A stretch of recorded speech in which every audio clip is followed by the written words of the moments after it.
Absolute Geezars, I passed the late fitness test. Before we get into that, welcome.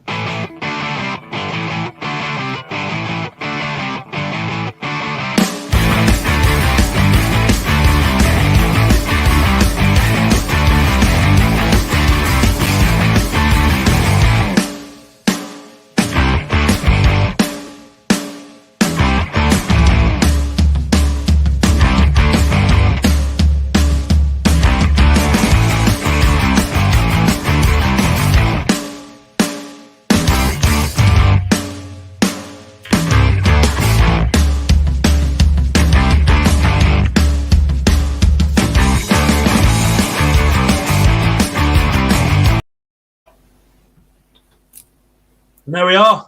Welcome, guys. Welcome, and more so, welcome, Vaughany. Back with by popular demand. How are we doing, gents? Back with popular demand, really? Well, there's a couple. Yeah, how are you doing? I'm all good, Dan. Yeah, actually, who gave you the late fitness testing? Me. Oh, okay. Head of the show, so do what I want. Fair enough. How you doing, mate? It's good and to everybody who's watching, welcome to the show. It's great as always to be here on a Sunday evening in front of you all. Coyney, how you doing, mate? Yeah, I'm all right. Same as always. I think I said that last week as well. But yeah, same as always. Always better after a Shrewsbury time win on a Saturday. Oh, the guests were coming up. That's going to be coming on tonight. We'll know a lot about it then. But before we crack on, guys, this week, so we have got in the news. We'll run through that shortly. Worst football kit you've ever seen. There is some beauties from the boys. I can tell you that for certain. Best excuse for a team losing. We've got that. There's some corkers there. Most overrated player of all time. This might divide opinion, I think. We've got the fantastic Ian Sharps that's going to be coming on to talk about his career shortly. And also we've got our usual Where's Vaughany? I can't even say your name, Vaughany. It's been a while, mate. Where's Vaughany? And then finally we've got Coyneys Welsh Roundup. So before we kick off, guys, in the news this week, there has been a few bits and pieces, of course, as always. Now then, with regards to the Hungry game, Vaughany, you were there for that, weren't you, mate? And it was a bit of trouble. How was that?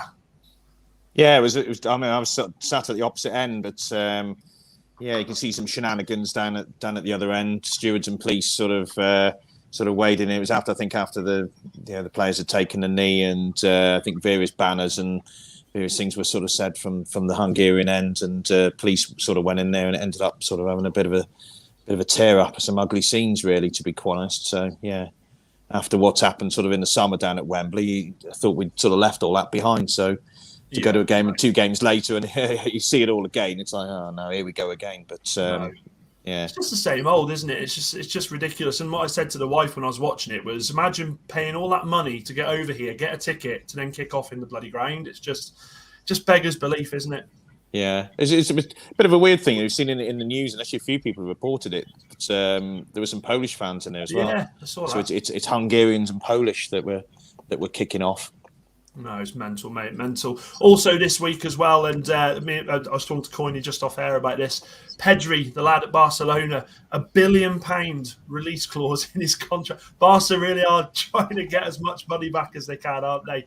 The question I've got to ask you guys, and I'll ask Mr. Sharps, he is in the waiting room when he comes on, is with these release clauses, they're going higher and higher and higher. Do we think that we'll see the first £1 billion player in the next 10, 15 years? I don't think it'll be that long, Dan. Really? Yeah, it won't be 10 years. It'll be in the next 5, in my opinion, unless the whole bubble bursts. But we've been waiting for the bubble to burst for 25 years, haven't we? Since beyond that, 30 years this year since the Premier League started. No, yeah, I think it'll be in the next 5 years. It won't be at United. It could well be one of 2 young strikers playing in Europe at the moment. Mbappe, Haaland. Oh, I thought you were going to say Mason Greenwood there, mate, but never mind. On to the next one. We've got, and I just wanted to say we all saw in the news this week about Mr. David Brooks for Wales and Bournemouth being diagnosed with cancer, starting his treatment now from everybody here, and I'm sure people watching agree.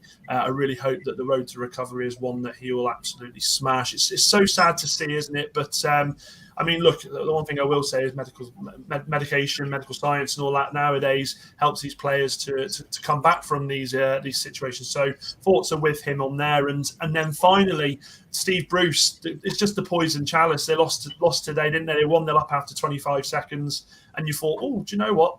It looks like they're going to get the reaction there, and it went the complete opposite way. They lost 3-2 in the end. The question I'll ask you two quickly before we bring our guest in is, do you think he lasts the week, or do you think he's gone tomorrow? I think he'll go tomorrow. Yeah, I think he'll go. I'd agree. I think it's a shame because I think he's being painted as a poor manager, and I don't think he is. No, I think no manager lasts 1,000 games as of. I think today was his 1,000 game, wasn't it? Which, 2,000 games played and managed. It's absolutely incredible, and you don't get to that number if you're a poor manager. And he's certainly not been a poor manager. I just think he's, maybe the right place for him at the wrong time. And obviously, I don't think going to Sunderland 10 years previous helped his cause. Definitely not. But obviously, at that stage, you didn't think the Newcastle job would be up for grabs. No. So I think he's been unfairly treated. He's been dealt a poor hand with the team that he's that he's got and hasn't been allowed to invest that much in. I hope when he inevitably does leave St James's Park, he gets another decent job because he is a good manager. Well, there'll be one at United, I should imagine, soon. I totally agree with that. I think he comes across as a genuinely good guy as well, doesn't he? One of football's good guys. Yeah, he does. I think if you look at Villa, he got sacked at Villa, but he was part of that Villa recovery in them climbing back up from the Championship into the Premier League. Talking about nice guys, there's one in the waiting room. I told him 2 minutes, and I've been leaving him in there another 4. So before we bring this chap in, just before, I'd like to say to everybody, if you're new to the channel, please hit the subscribe button, share it with your friends, let them know what you are watching. Now, Mr. Sharps, who's in the wings, I had to search for some goals, mate, and it took some searching, but I found them. Anyway, here we go.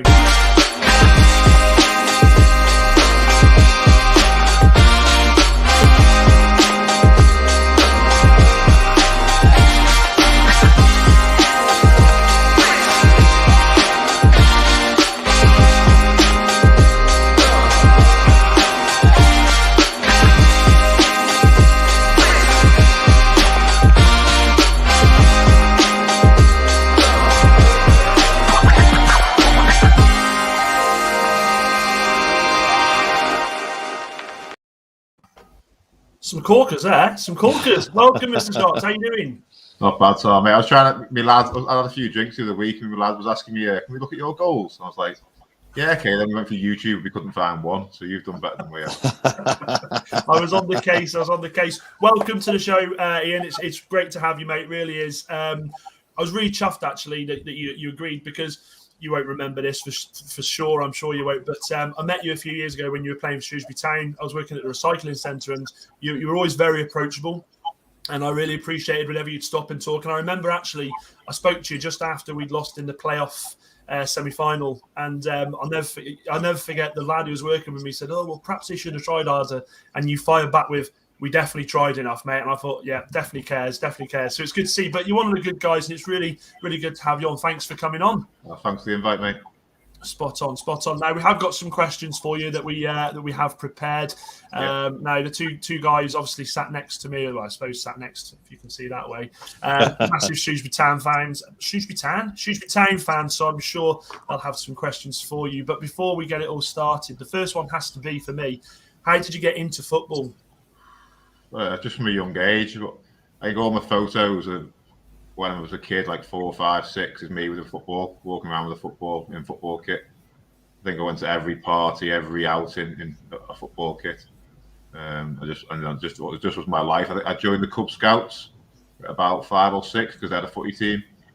So that was the only reason I went. I had to go tie knots every Friday night so I could play games on Saturday. And then into that to the school team and just then the local sides where I used to live on the Wirral. Spot on.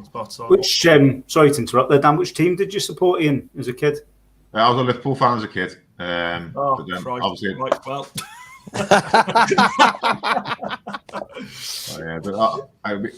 My dad wasn't the richest, and he was a Tranmere fan. So he'd always take me to Tranmere every week.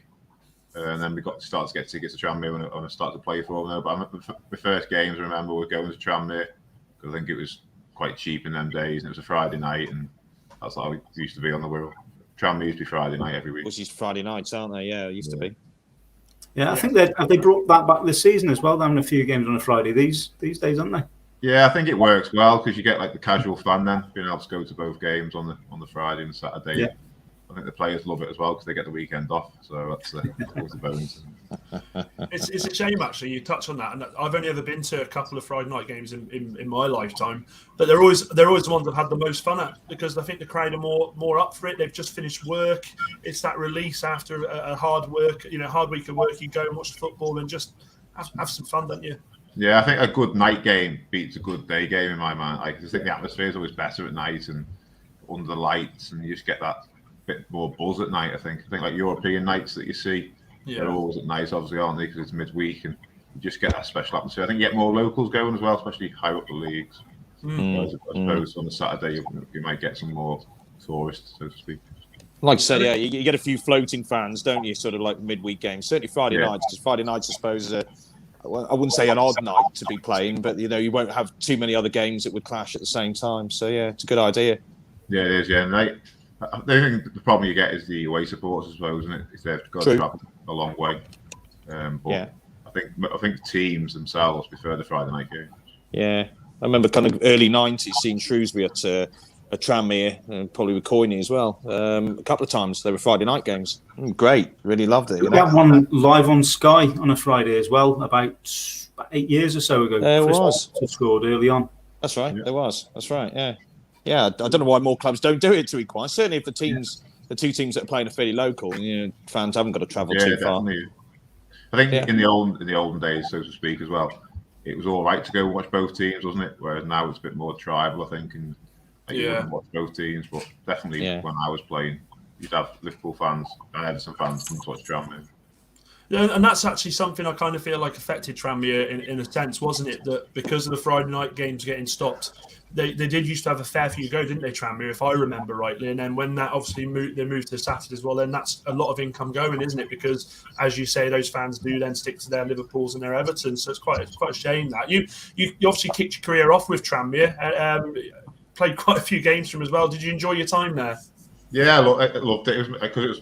It was kind of my club when I was growing up. I think I signed there originally when I was about 11, and I left when I was about 26. So I did like 15 years in total.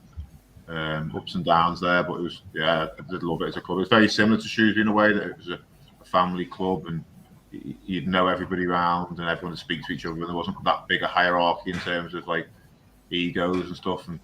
And it was probably the last one I went to, or the only one I went to, was like proper old school as well. In terms of you'd have to knock on the door to go into the changing room and stuff as a YTS and things like that. So it gave me a good grounding.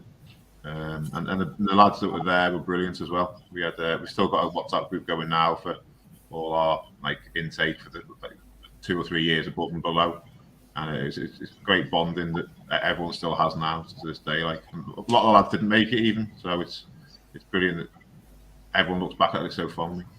That's good. Fantastic. It's fantastic. Was it John Aldridge who gave you your debut for Tranmere?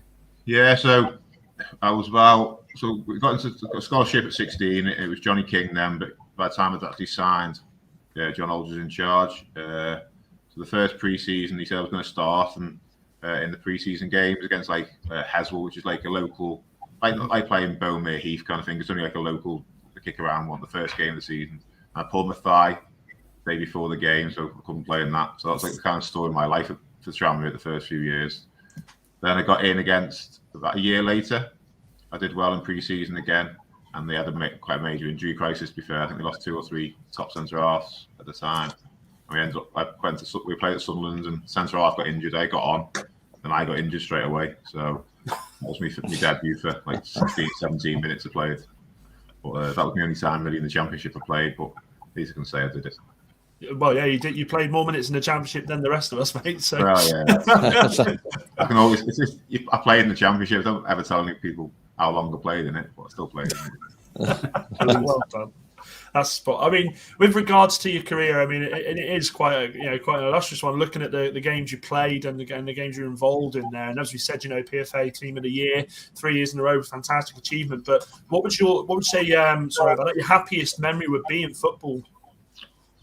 I think the promotions. Like I fought for like 10 years. I think out of me 15 years, I think I had 2 relegation battles, and the rest were virtually either playoffs or try and push for promotion, which is quite a proud thing, I thought, to have. But that first initial win, promotion, we're going to call it, at Shrewsbury was very special because it's something I've been working for 10 years, and the year before we were so close, and all the things that came with that, and to finally get over the line, that was like a very special season for us.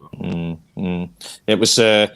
That was an important promotion for us, really, Ian. Because to be honest, we got relegated, I think, at the old sort of 3rd division in 1997, and that was the first time that we'd been back up and been promoted back to that level in sort of 14 years. So, prior to that, I think we'd only ever spent sort of 4 seasons in the bottom division. So, yeah, we were out in the wilderness for some time. So it was good to finally get back, and obviously you were part of that. So, yeah, thank you.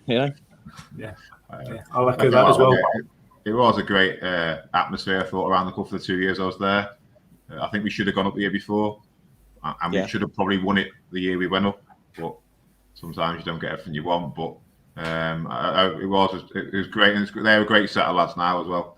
I think when you win, they're always a great set of lads, I suppose. But we still keep in touch with many of them. So. Well, just on that 2010-2011 season, the season of the playoffs, if a certain referee and a certain linesman make the right decision against Wycombe, then Shrewsbury do finish 3rd instead of Wycombe. Yeah, they did. I'm sure we had a few decisions go our way that we don't remember, but that does stick in the throat a little bit, doesn't it? Absolute shocker, wasn't it? It does. I think on the photos you can see him right by the ball as Ben saves it. Ben Smith saved the ball. Yeah. And I was looking around thinking, what's he give here? Because I was just like, it wasn't even on the line. I was so amazed when he gave it. Just like flabbergasted. Yeah. And it was only about 6 months after the Frank Lampard decision, which was way over the line instead of not over the line, wasn't it? And it was around that time when I thought, goal line technology, get it in as soon as we can. I don't think it's coming to. Got it in there. I know we've not got it in League One now, but at least there's progress getting it in the Premier. I think I need a few promotions before you see that. I remember the season you're talking about when Shrewsbury perhaps should have gone up. It was the playoffs. Was it Torquay, wasn't it? Yeah. You went off after about 10-15 minutes, didn't you? And I kind of felt like, I'm not just saying it because you're on the show, but I kind of felt that give Torquay such a lift, seeing such an influential player on the pitch having to come off so early on into the game. I went to the second game. It was a 0-0 draw, wasn't it? I think at the Meadow there. But I mean, for you, obviously, as regards to being a captain, going off that early on, how do you do you try and influence it from the sidelines or to the lads at half time? Is there anything you kind of just feel powerless then? Do you feel like that's it, my job, I can't do anymore? Well, we played Oxford the week before, and I remember doing it in like the last minute of the game, McGroy, and I thought, that's not good. But obviously, you finish the game, come off, hope it settles down next day. I had injections all that week, hope to settle it down, and just tried everything really. It just didn't work. I remember going to the game thinking, just try and get through it. And after 10-15 minutes, I knew it wasn't going to work. But we gave 2 bad goals away in that game as well, from our point of view. But we were happy it was 2-0 in another way because we didn't play very well at all. I just remember standing up in a meeting about the next few days and said, look, we can beat anyone at home 1-0. So all we've got to do is score another one. So we're not out of it. So it kind of kept us in the game. It was only 2-0. But I think if we were still playing now, we wouldn't have scored in that game because we tried a lot. We just didn't look like scoring at all. I think not making the playoff, not going up automatically, and we were so close for so long. We win every game. I think the last 4 or 5 games, but Wycombe still did the same thing. Yeah. Just couldn't get. We did, didn't we? Yeah, and then I think that just deflated everyone. I think we just ran out of energy. I think that season at the time, Ian, I think, to be quite honest, with the amount of points we got, we would probably got the most points never to have gone up, almost, I think, weren't we? Yeah, it was. Yeah, we were just a little bit short, weren't we? There's a few games where we just fell a bit short. But with regards to that, I mean, obviously you talk about best moments, so we'll obviously flip it the other side here. And what you say worst moment in football would be then? Yeah, on the pitch, if it's all about on the pitch, it was I missed a penalty in the playoffs. That was on YouTube, and I thought, I'm not putting that on the bloody video. That's probably what I'm most famous for now at Tranmere, to be fair, and I was there for like 10 odd years. That's what they always ask me about. So we played Hartlepool away. I was really poor in the away game. We got beat 2-0 there again. So when we got back, we beat them 2-0, but we were like the whole of extra time, we were absolutely destroying them. We just couldn't get the ball over the line. And then it got to our 2 penalty takers, our non-penalty takers missed. So we got to like 3-4, whatever it was, and the shootout, and it was getting to like 6. And I'm thinking, yeah, I'm definitely going to be one of the next ones here. Please, someone miss. Please, someone miss.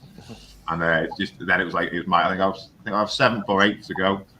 And in the training the week before, we'd obviously practiced penalties, and I'd scored every one. But lo and behold, I go up. The goalie's like 6'3", looking 7'9", and I look back at the penalty. It was a really bad penalty. It's so obvious what I'm trying to do with it. I put it to his right, and he dived that way every time. So again, emotionally, I wasn't in the right place, because if I'd thought about it, just put it to the side. He hasn't dived that way once. But that was a very lonely time. And I remember just walking back to the halfway line, looked at their crowd, saw they scored, and just walked off the pitch. It was like that was a very long night in football. I wouldn't be able to do it, honestly. And it's more power to you, mate. Because I just couldn't do it in a penalty shootout. I remember I played football for Coyneys team, Sunday League team, and we had a penalty shootout. And I'll never forget Coyney come running up to me, like just half time in extra time, and he said, "Goes to penalties, you win." I was like, "Yeah, of course I am." I thought, please don't bloody. I wouldn't be able to do it. So yeah. You had an important job to do that day though, don't you? You were the cameraman. You got it all on video. I was getting in their heads, weren't they? Getting in their heads a little bit. But no, it's and as I say, mentally you've got to be strong enough to want to go and do it, and that's what you can do, isn't it? At the end of the day, it comes down to it's the luck of the draw, isn't it? You put it one way, another game he dives the other way, doesn't he? Yeah, it's a little bit. I think it's quite a bit of skill in it as well, if I'm being honest. But I didn't have that skill on that day. With regards to now, obviously. I know this, and people watching know this, that you've always essentially, especially towards the later end of your career, you were a captain, and in my eyes, a very good captain. Question I have to ask is, what characteristics does a good captain need?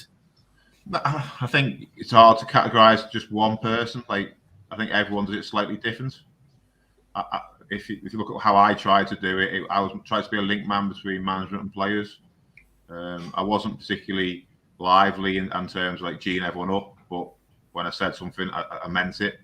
I expected high standards even in training. I remember one of the things that sticks out for me was after we beat Dagenham at home.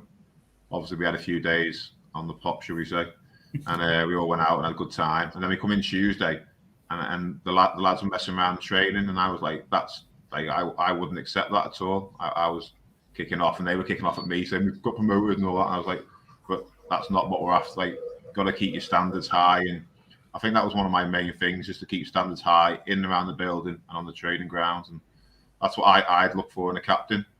I don't think you have to be a screamer and a shouter to do that, but some people do it that way. I think there's all different ways of doing it. I just think you've got to lead by example, like with your actions as much as anything else.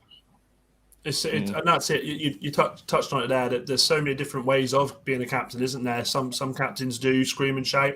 Others can also, kind of come across quite quiet and calm. So, but I mean, I remember the games I watched, and I'm sure the lads will back more than that, because they watched you a lot more than I did. But you knew that you could see on the field that you were the captain. You could see the lads respected you, and you could also see that the gaffer would relay stuff through you. I mean, what about you guys? Obviously, you went to a lot more games than me. Well, I've got a question to ask Sharpsy, actually. It's my mate Rob, who runs the Charles Darwin, who used to run the Charles Darwin. He said, if Sharpsy comes on tonight, ask him about the night out that you guys had up there when we won promotion. Bearing in mind that it is only 5 to 8 as well, so we're not 9 o'clock yet. Which one's the Charles Darwin? Yeah. Which pub's the Charles Darwin? It was a pub. He run, so I think all the lads went back there. I think it was one Sunday. I think it was not too far from the ground. Yeah, I do remember that actually. Yeah, it was after we did the bus tour, didn't we? That's right. And then that's right. We walked up. That's the our pool table and that. Yeah, we had a good night in there. Yeah. I think we tried to. I think he put a few quid behind the bar to fair play to him. So that's right. Made use of that. I remember after the first game, after we beat Dagenham, Marvin Morgan's behind the bar just giving beers away to everybody in the whole club. So the chairman came down looking for us all. We had to all scatter, and then we went into town. And then the next day, I think we did the bus tour, and it was a good few nights. Excellent. What about you, Coyney? Sorry, what memories of 2012? Yeah.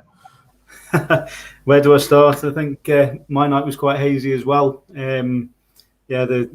The bus tour as well. That was just on the bus tour. Did you expect as many people as what turned out for that for the tour around the town here? No, it was exceptional. Because you start off. I think we went round. So we came out of the. I don't know the roads names, but as we come out of the ground, we went towards Meal Brace. Meal Brace. And then we're up to town. Yeah. And there weren't that many. We're thinking, this could be a bit awkward. This if we get there. And there's no one. As we turned the corner, it was nice to see a lot of smiling faces. I think Jermaine did a little song and stuff, didn't he, when we got there? So for the second time. That kept the heat off everyone else, that you see. So I was happy days. Did you not fancy having a sing-song yourself on the balcony after the Dagenham game? No, that's not me. That's I think I was moonwalking in that one. And the microphone started getting passed around. With regards to that, Ian, and you're talking about players there that you've been playing with. The next one is best player that you have played with. For ability itself, probably I call Jason Kumas. Yeah. He was a year older than me in a YTS level. So I was first year, he was second year, but he could beat a player like easy. His attitude wasn't great, but he was unbelievable on the ball. He went to West Brom, a few other clubs, Cardiff. I think at one point he had a chance of going to Liverpool because he was that good. He was like a top four. They used to say like a top four ability, like team wise, but he just never had the attitude to go with it. So he's obviously a rich guy and done really well, but I don't know if he has regrets or not, but he was unbelievable as a player. He was. I can remember him playing for West Brom. Actually, he was playing for West Brom at that time where they sort of yo-yoed, didn't they, from the Championship to the Prem, back up and down. He was quite a big player from there. Now, one of the chaps who's watching, Dale Skit, pretty much takes my question away, but I'll follow it up with this. He says, my favourite Shrewsbury Town football manager of all time is Graham Turner, as is Coyneys, I believe, and possibly Vaughany's. Of all managers you've played under, where does he rank and what were his best qualities? Thank you, Dale. Because he was successful, he was really good with me. He was good. He wasn't necessarily, he didn't really do much coaching. That was John Truick that did a lot of it. He didn't do much talking on the training ground. He'd watch and observe, and then if anything was out of line, he'd say so. And then on Saturday, he'd come to life as like I'd probably call it an old school manager in terms of he'd come in, give the team talk, pick the team, and then see the game really well from the side. Make changes when needed, change formations possibly. Made big decisions quite a bit. So we always had like 3 or 4 different wingers, didn't we? With like Mark Wright, John Taylor, Langsworth, Will Dick. So like he used to come in and then I'd be thinking, why has he done that this week? He scored 2 last week, but he more than likely get it right. I thought John Truick did a lot of go between me and the manager kind of thing. I didn't speak to him that often in terms of like one-to-one, but whatever he said, you'd listen to. So as he came in on a Saturday, everyone would sit up and listen. Half time, everyone would sit up and listen. Very calm, very assured. Like we had him later on in his football career, so I'm not sure what it was like early on, but he was very had great observation skills and could see the game. And at half time, he'd be to the point, and it wouldn't be scattergun. It'd be like, this is what you do in the next half. So he's really good. I think. Spot on. That sort of with the follow up there is who is the best manager you've played for? I'd probably go for Brian Little. at Tranmere. It's a close one to be found. It's not much in it between him and Graham. A little bit of Gary Rowett I thought was very good as well, but Brian Little would change. Like, we'd be playing 0-0 at half time, and he'd bring us a one who'd been 4 or 5-0, and that sub would score 2 goals. He could just see the game really well. He'd be shouting onto us like change formation. We chopped from a 5 to a 4 quite a bit during games and stuff, and we didn't have that good a team, but we did so well under him for that year. And he did really well the year before, like in the FA Cup. I think we got to the quarter final of the FA Cup the year before with Tranmere. It was like a League One team, which is very, very good achievements as well. So I thought he was exceptional, to be fair, Brian. It's funny you say that, isn't it? About, you do see a lot of some of these fantastic teams over the years. The teams, and I say this without any disrespect, might not have the ability of other teams, but it's that unity and togetherness that the manager, that glue between the players and the tactics there, and it just shows, doesn't it? These managers, if they know what they want and they know what the players can do, that no one can stop them, can they? Yeah, saying we didn't have good players is probably a bit unfair from me. It's more we didn't have the players of the same, like getting paid the same in that level. They were good players. He picked up really good gems. Like, he got a lad called Paul Hall in from Rushden Diamonds, who was an exceptional player. We got him in on a free, I think, or very little. And like, we weren't paying massive wages for that level, but he just picked up a lot of good players. Like Mike Jackson came to Shrewsbury later on. He off there with me at Shrewsbury, and he'd obviously dropped down the league, and he brought him in. And Ian Goodison, he knew from his what's it called? His Hull days, but like he was a bit of a character, wasn't he, Goodison? He was a very good, he still is now. Yeah, he's so he was like I lived in Neston, a little place in the Wirral, and Ian was looking for somewhere to live. I said, "Oh, come and live in Neston." And I was like, next minute he'd be ringing me up saying, "Can you come and hang these curtains up, or can you come and do this?" He'd go in, and he lived with Theo, and he used to like put the heating on at about 40 degrees and just lock every door, every window, and like you go in and I'd be like in shorts and t-shirt, and they'd be in the coats and stuff. But they were great lads, but they were just like, what time they used to go to bed and like go out party and that. They used to ask me to come to Birmingham every now and again with them. I was like, not a chance. I just couldn't live with their social life. And also, I mean, a question I've sort of I'm looking back through the stats there. You sort of were caretaker manager at Walsall for a few games there. The question for that is, obviously, in doing that, have you got the bug to manage, or is it just coaching that you're interested with? I think I do prefer coaching. I think dealing with the ins and outs of stuff isn't really what I enjoy. I like being on the pitch. Yeah, I know a lot of managers are coaches as well. So, and I am kind of a manager coach now with our under-16s at Wolves. It's full on. It's not far off managing a team. You have to manage disappointments. You have to manage the parents, sometimes the agents, sometimes and the players themselves. Like I do enjoy being involved in football. I think to manage again, I don't know, to be honest. At the moment, I'm happy doing what I'm doing. Yeah, no, that's spot on. I've got another question actually from the. I know.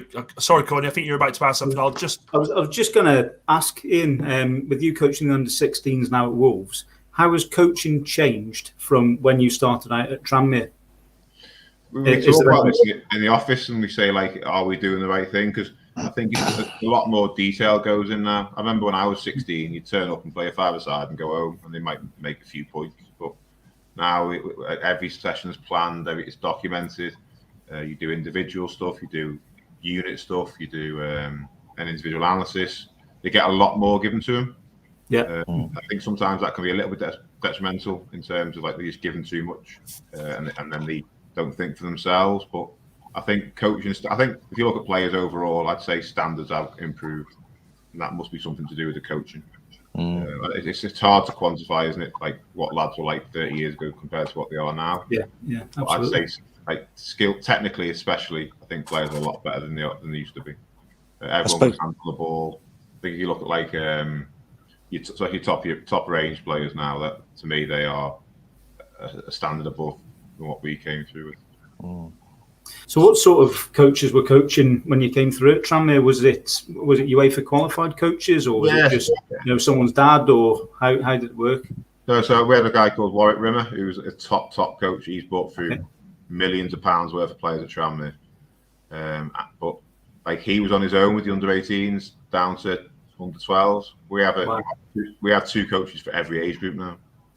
So a lot more hands-on. Then we'll have a sports scientist, we'll have a physio, we'll have an analysis, like 2 groups maybe. But like in the olden days, it was like Warwick was on his own. But some of the things he taught me and did, I still use now. So he was unbelievable what he did. I just think we have a little bit more time now to help them individually as well.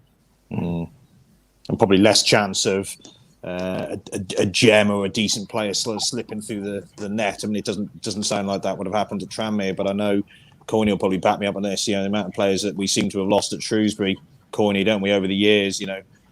Young lads, local lads that have gone on to play for other teams and gone on to play higher up the level as well. And you kind of think, well, they're Shrewsbury guys. How did we miss them? Yeah, I think at Wolves you've got more time because you can give them that extra contract. Where at Shrewsbury the money might be a bit, but we can either give 2 young lads a contract or we can get a first teamer in. A first team manager is going to do the last one. He's going to bring a first team player in because he needs here and now. So it's hard. At Walsall, when we were at Walsall, we give 6 lads contracts at under 18 level. I think all might be in 7 even. But that meant that we couldn't then bring a first teamer in. And then obviously the manager gets the sack after 6-8 months. Then we think, well, it was good that we brought the 6 lads in, but would it have been better for us to get the other player in first team level and then try and keep our job for longer? So it's a bit like a turkey voting for Christmas in that sense, and I suppose, isn't it? Really? Yeah. As a manager, if you have only got a certain amount of budget, and you use that on young kids, can't play for a bit. It is hard to the other end. True. Sorry, Vaughany, go on. No, that's all right. No, fine. I was just going to say, Dale skipped with another question, actually. I do quite like the sound of this one. Just how good was Tony Ford as a fitness coach at Shrewsbury? For a man of his advanced years, he looked to be in magnificent shape and also quite demanding. He was a funny guy, Ford, to be fair. I remember we had an open day on the first few weeks I was there, and we'd had a social night before, so we were all a bit worse for wear, but Fordy starts ripping his shirt off and smashing blood over his head and stuff and wanting to fight all the lads. And I was like, I have no idea what's going on here. But he was a good guy. He still tries to Facebook message me now. He's got about 17 different accounts, I think. And I'm not actually sure which one's 24 days, but I think that might be because he doesn't understand technology very well. But he used to make us drink these little, they're quite popular now, I think, like smoothies, but it'd be all out of like beetroot and beans, and he wouldn't wash anything, so you'd get a lot of mud in it as well. But he used to give us this shot every day, and he's like, some lads would have to walk around the other way in the ground, so we didn't go past him. Didn't have to have this shot of juice stuff, but he was already ahead of his time because I think quite a lot of people do that now. So it was that was unbelievably vile stuff, but it did help you. But it was on the cheap because I think he used to pick him out of his own garden and bring him in. He used to have this big people carrier, and on his seat he'd have what's it called, dried beans, long beans, and he'd eat them raw on his way home. So most people have a pack of sweets or something. He'd be eating these beans. Oh, it was horrible. It was. But we used to do some of the sessions we used to do with him were a bit strange. We'd have to a bit old school. We'd have to carry weights and do runs with weights, and then he'd drop them and he'd do all. And we used to do quite body core stuff where he'd go into overdrive with his and stuff. But I think he might still be doing stuff. He was an Olympic lifter or something when he was young, and then he got run over by this postman or something. He got run over by a car, but he still went to the Olympics or whatever it was, the Commonwealth Games. He used to love telling us that story. Because he was a fair age when he was at Shrewsbury, wasn't he? He must have been late 60s, early 70s. Yeah, I think he's about 60 or 70. Yeah, but I think him and Graham must go a long way back because he seems to get on well. But he was a great guy, Fordy. He used to have one of them shoes that one was bigger than the other because of the height, because of the crash. Because one leg had been broken that badly. But no, he was a great guy. But still just on that whole 2 seasons that you were at Shrewsbury, and Did you realise? I think you touched on it earlier, to be fair, but did you realise how special that time actually was for the club and the fans? You know, with Graham coming back as manager, obviously away from the success that you had on the pitch, but Graham coming back as manager. We also had the first blue and amber striped kit for a very long time. I know that's just a material thing, but it was important to the fans. You know, there was just a really, really good feeling from the fan base towards towards the squad and the players at the time. You know, was that evident to you guys? No, because you're coming new to the club, you don't really know all the background about everything like that, do you? But like I think the players and the fans seem to bond really well. Yeah. At the time, we might still do now, I don't know, but like, at the time there, I think we bonded really well. I think a lot of the lads lived in town as well, which I think helped, and they got to know the club and the town and the people around it, and I think we're all approachable. Yeah, absolutely. Oh, definitely were. You were, yeah. I'd be honest. That season, I sound like a pikey, didn't I say this? But when I was at the recycling centre, it was such a good couple of years that the town players would come up and they'd happily stand and talk to you for a good sort of 10, 15, 20 minutes. You know, didn't have to, but there was that definite from an outsider looking in, the unity between players and fans. There was that togetherness, wasn't there? That time. Yeah, it was really good. And then obviously, like the stadium was like, I didn't realise how much of a hero Graham was until after a few months. Like you'd see the posters on as you walk out the tunnel on the top right there, like, with Graham's name and stuff on. So he didn't really play it up, to be fair to him. No, it was just a nice time to be at the club, I think. Absolutely. No, it's quality. Absolutely hero. Saw this tweet this week, so I want to talk to you about it. It says, due to shortage of refs had to take the whistle today. There's been lots of publicity recently about the abuse refs get, but credit where it is due back in 2016 and how they dealt with me and my slightly dodgy decisions as credit and shows it can be done. What was it like being on the other end with the whistle? So I have to referee and train all the time, and I'm very blasé about it. But obviously, when it came to a game on the Sunday, there's a shortage of referees, I think, especially under 16 level at the moment.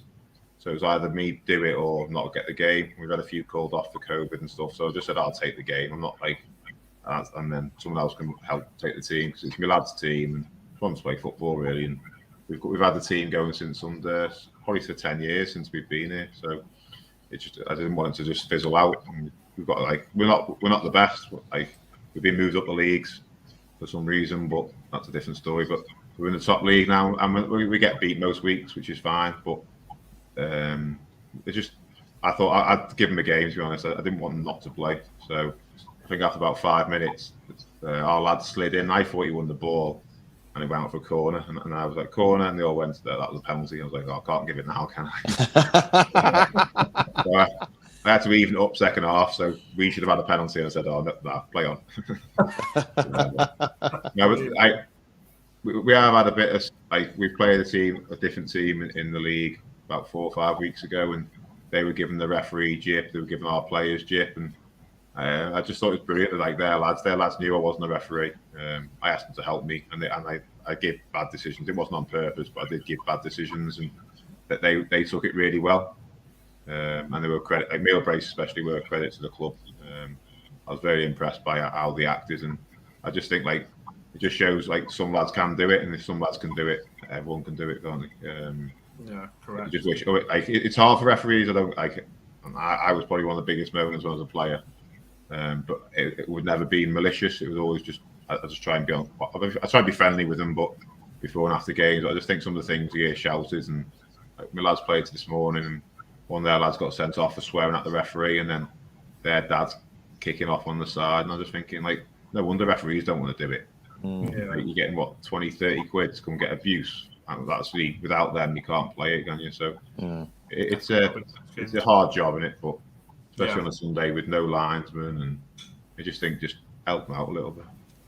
With regards to sort of touching on youth there, and my final question, I know I did say we'd keep you for 45 minutes, so I'm mindful I don't want to keep you too much longer, mate, on a Sunday evening. But before I pass over to the other guys, my question is this, and I like to ask players this, is what advice does Ian Sharps, the coach, give a young Ian Sharps just starting out today? Enjoy it. there's no guarantee either way what you're going to do.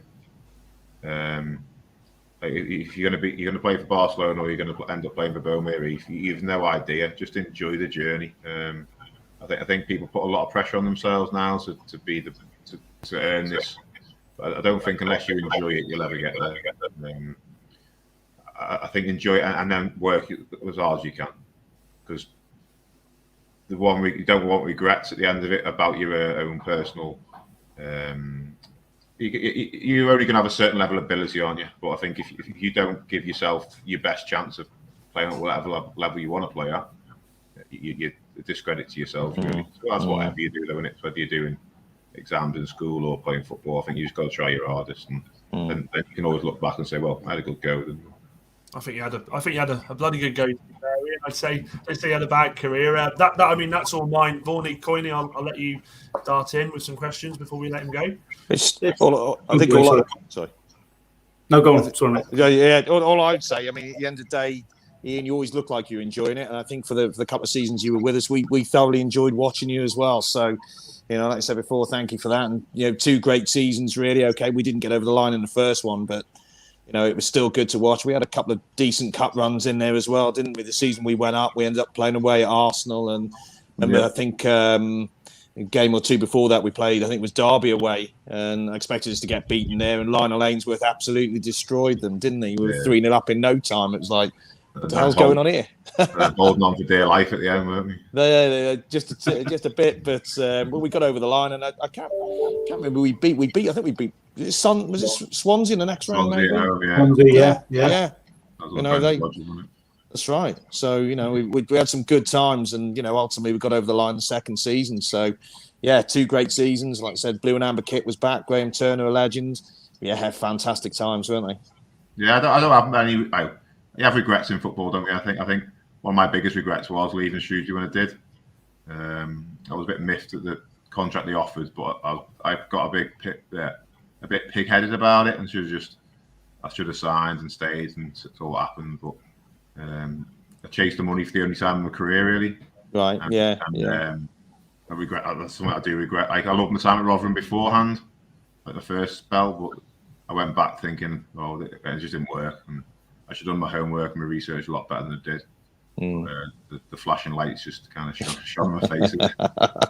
It was definitely a bad decision, and I should have.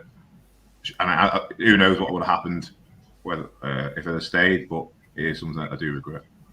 I must admit, I was gutted. I was gutted when you left. And as I say, I've never proclaimed to be a massive Shrewsbury Town fan. These 2 gentlemen love Shrewsbury Town, they absolutely adore them, and they go home and away most weeks, and they're great fans. But for me, as I say, from an outsider, as a chap, you were very approachable.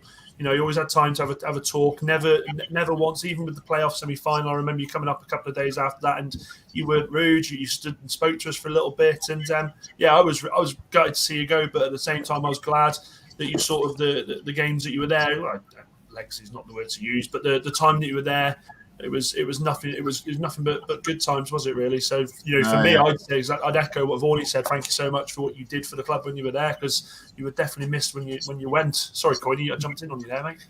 That's all right. I just had a couple of questions just to finish off, Ian. We've talked about Shrewsbury, we've talked about Tranmere. One club that we sort of haven't talked about is Rotherham. And one thing for me that always sticks out in my mind about Rotherham at that time was the Don Valley Stadium. So when you were playing there, did you sort of take into account the environment that you were playing in? Did it affect your game at all? Or as soon as you're on that pitch, do you not bother about the surroundings and it's just a game of football? Or was it completely different from other stadiums, and particularly Millmore that went before? So I first started at Millmore. I think we did a year at Millmore, and that was I didn't really enjoy it there because the pitch was on a slope. You got changing portal cabins. There was a half-built stadium that had gone to pot. Half-built stands on one side, and then the new chairman came in and said he's going to change it, but it's going to take time. And we kind of bought into that, and then we went to the Don Valley, and it worked in our favour for probably 2 years. We had some great cup runs. We beat Southampton, we beat Stoke, I think we beat Wolves, and no one liked going to Don Valley for the first couple of years. when as you come in, you have to go we'd get changed at one end of the run track, and they get changed at the far end, and you'd see the players coming in thinking, "Oh, this is awful," like the opposition, and we'd be like, "Yeah, come on." And we were in a bit. I think that year we were -17 or something stupid to start the season with. So we were like back to the wall, but we were all in it together. And Mark Robbins was the manager, who did really well, and he made it like a real horrible place to come and play. But I think by the time I'd left, it became a horrible place to play at as well for us. So we had a few games where it was like a reserve game, so you could hear everyone what was saying. You could hear the thud of the ball. The fans were so far away. It would always be cold there. We'd have games called off through rain because the running track wouldn't let any water get away from it. So you'd get there and you'd have a downpour rain for half an hour and the game would be off. And I just remember, so that it became detrimental to us rather than to the opposition. And I remember when we went back with Shrewsbury, we beat them 3-1, I think it was, away there. And you could see then that they'd had enough. They were waiting for the new stadium to grow and be built. But it was the only time I remember it being good, atmosphere, was if we beat Aldershot in the playoffs there. It was 2 or 3-0, and you could. There was 8,000 or 9,000 there. Normally you'd have 4 or 5. It was in a different city than to Rotherham that they play. So not all the fans would turn up all the time, but it was hard to connect with the fans in terms of getting an atmosphere going. But so the longer we were there, the harder it became to keep that motivation going and be up for the game every time, because you have no feed off the fans at all. I've just got one very, very quick question for you, Ian, before you go. In the next part of the show, we're talking about worst football kits. Was there a kit that somebody chucked at you at the start of a season where you looked at it and just gone and went, "What the hell is that?" How awkward is it going to be if he says that bloody blue Shrewsbury. and amber Shrewsbury one? I thought you might say, that blue and amber stripe. I don't. They did have quite big colours, those ones, didn't they?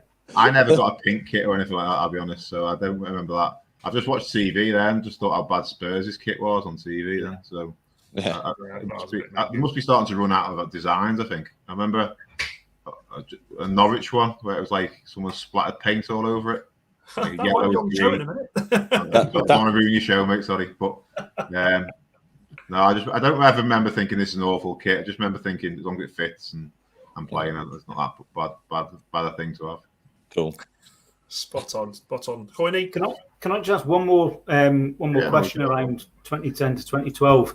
One of the things that really stood out for me was your partnership with Shane Sheriff at the heart of the defence. Was that something that it sort of clicked straight away, or was that something that you worked out over pre-season? Because it did look like such a good combination, you two, and obviously proved successful in the end. Yeah, so I always like playing on the right because it's easier to play right foot on the right, and he was left-footed. So I always thought, beginning of the season, happy days, me and Shane will play together and get on with it. And then he started with I don't remember, Danny O'Donnell. Yes, he only played a couple of games. Did he score against Charlton? I think he scored one of the goals against Charlton when we came back from.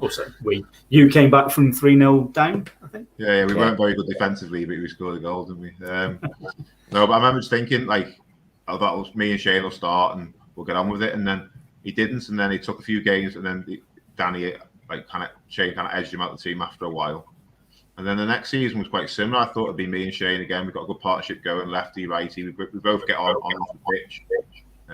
Our families integrated, so we had a good relationship.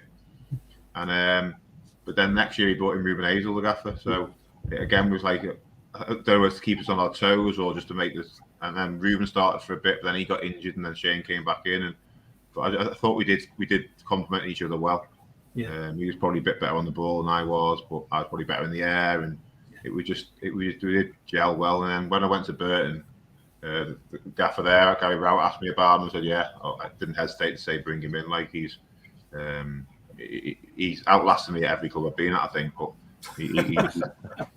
he has done well. He was a good player. The few times he didn't play near the end of the season, I think it was injuries. So that's the only time. I think I played with Jermaine a few times, but I think that's because Shane was concussed in one game or whatever it was. Did you have, was Connor Goldson around then as well? Did he play a couple of games? Yeah, so Connor was coming to my first training session was the new training ground is now. but it wasn't. It was like you could train there in the summer, but at winter you couldn't train there. But we had the first, and there was only about. I remember running around the training ground thinking, "There's like 10 players here. What's going on here?" We hadn't signed anyone, obviously, because Graham got like put in place quite late on, didn't he, in that summer?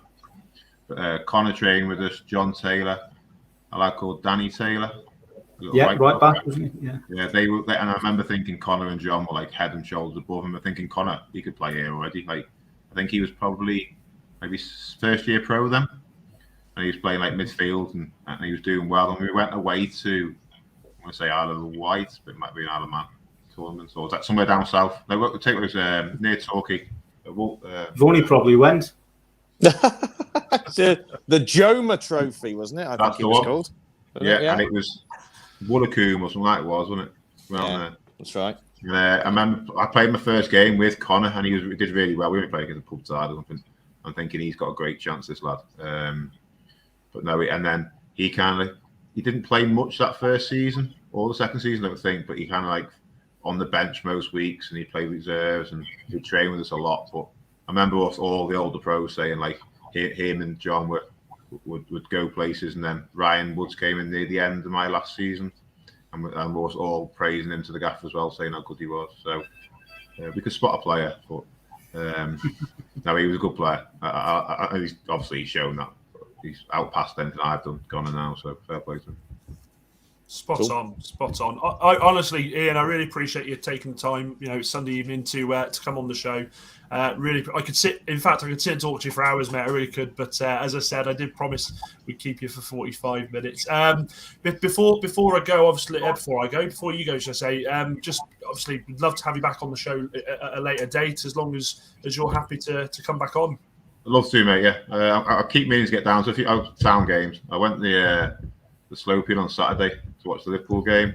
What do you think of the Slopian now? It's decent, isn't it? Very impressed, but yeah, that's the first time I've been there for a few years, and I took my lad to watch the Liverpool game in there, and we were like, there's a few town lads in there, and they were going to the game. I was like to me lads, should we go watch the game? Or should we stay in here? And he's like, it's quite warm in here, isn't it? So we stayed in the pub for a few more drinks, but no, I'll keep meaning to get down. We'll have a watch. Hopefully, the league position improves a little bit, but I think they'll be all right this year. Spot on. I mean, if any of you guys got anything to say before I say, just thank you so much again, Ian, and we'll catch you again, mate. Thank you. Yeah, thank you very much. Cheers, Ian. Thoroughly enjoyed that. Thank you. Bye-bye. Cheers, pal. What a guy. Honestly, the second he said yes on the Twitter message, I was like, Jesus Christ, I'm so happy we got him, because it just echoes there. And as a player watching him play, you just knew from the side of the pitch. As I say, you guys obviously watched him a lot more than me, but you knew that you could see he demanded the best, didn't he? And it shows there. Comes across really well, and I'm really chuffed that he's still in and around the area as well. That's fantastic. Yeah, what a bloke. Really nice guy. Really nice guy. Guys, if you're still watching, make sure you get your questions in. We are about to go on to the worst kits that are known to mankind, and we've got some absolute beauties for you. But just to remind you what is happening tonight, we have got worst kit in football, as I just said, best excuse for a team losing, most overrated player of all time. I think this is going to divide opinion, this one, to be fair. Also a little bit about where Vaughany has been, and also Coyneys Welsh roundup. Now then, with respect to... Oh, I'll get you. There you are, we're back. With respect to the kits, we're going to go to Coyneys first. And Coyne, I'm going to get these up for you, and I want you to give us some reasoning. I asked you guys for one. You're going to be bloody loads, but well, it doesn't matter. Love you both very much. It's okay. So, Coyne, talk us through these ones, my man. Also, is that Mark Wright? Sorry? Is that Mark Wright in the town kit? It looks like him a little bit, doesn't it? That's Sandy Tretton. It looks like Mark Wright from The Only Way is Essex. Do you see who that is in the York kit, by the way? I recognise him. Is that Graham Potter, isn't it? Graham Potter. Yeah, it is. Yeah. You've got Mickey. Is that Mickey Heathcote in the Plymouth kit? In the Plymouth kit, that's Mickey Heathcote on the far right-hand side. Yeah. Talk me through the kit then. Talk me through. Yeah, go for it. I'll go for the. I'll take the town one on its own. For the other three, well, why did I pick them? Well, let's be honest, they're all bloody horrible. Can't say no more than that. You know, awful combinations. The York kit, I really don't get that at all. You know, why is the sleeve different? That is a thing of beauty. That is. You know, the Plymouth kit looks as if a car ran over it. And the Southend kit, well, I think someone's just trying to be a bit too creative there.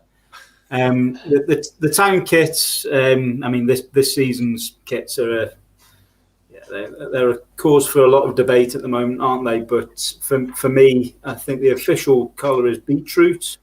Pink and black horizontal stripes. It doesn't look very good in that picture, and it doesn't look very good on the pitch. I know there's reasons behind it. You know, we're quite limited in the choice that we can have off the peg for Umbro kits this year because Town chose to go down that route. But for me, it's not a nice kit at all. For me, the best Shrewsbury Town away kits are red and black stripes, not pink and black horizontal stripes. You know, you put that against the one that we wore when we beat Milton Keynes away to get to Wembley in 2007, and it's night and day. Very good kit. Vaughany, we've got some of yours. I mean, I'll be honest, with one of the selections, you just put Norwich in the 90s, and I thought, well, they've had bloody loads in the 90s, but I think I've got the one. You'll know it'll be the one that Sharpsy's just mentioned. Hang on. That is the one. That is the one. Yes, that is the one. Talk us through another Shrewsbury Town kit as well. Christ almighty, go for it. Talk me through it, mate.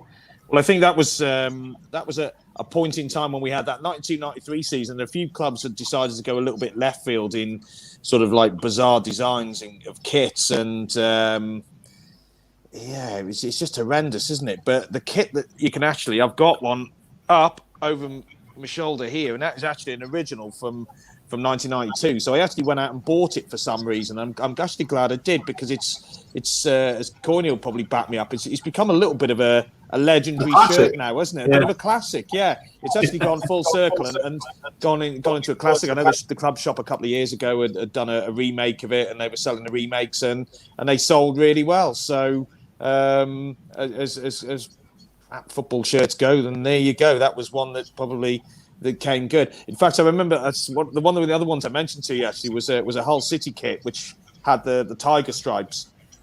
So I don't know whether you've seen that, and that was. Didn't they do an up-to-date version of that last season or the season before? Yeah, that's what I was thinking it was. I think they might have done. Yeah, the one originally it was like a tiger print, and I remember actually it was Aberystwyth Coyneys. I'd gone over to watch the League Cup final, Welsh League Cup final. Sort of early 90s, me and my mate were wearing the Shrewsbury shirt, and there was a Hull City fan that was at university at Aberystwyth, and he was wearing the Hull shirt. And I remember this local coming up. We happened to be talking to this guy, and we said, just trying to decide who had got the worst shirt. And this local just come up to us and just kind of go, "Jesus, guys, those are two really crap shirts you're wearing." So it was that was comical. Hey, ABBA had some absolute belters in the 90s as well, by the way. So talking shirts or hits? Sorry? Awful joke. And what about I got it eventually, mate. Took a while. What about hang on. Sorry, that's Coyneys. That's it. And then this one here, mate. Windsor and Eton. Yeah, Windsor and Eton is Windsor FC, non-league club. They play in a full Union Jack kit, but as you can see there, it's the Windsor colours are green, red and white. So they play in a green, red and white Union Jack, and it's a full Union Jack as well. It's a thing of beauty, that is. Coyneys, would you have played in that, mate? No. Nope. So I wouldn't have played, Dan. I'd have been on the bench. I'd have forgot mine. Yeah, you would as well. That's not a lie.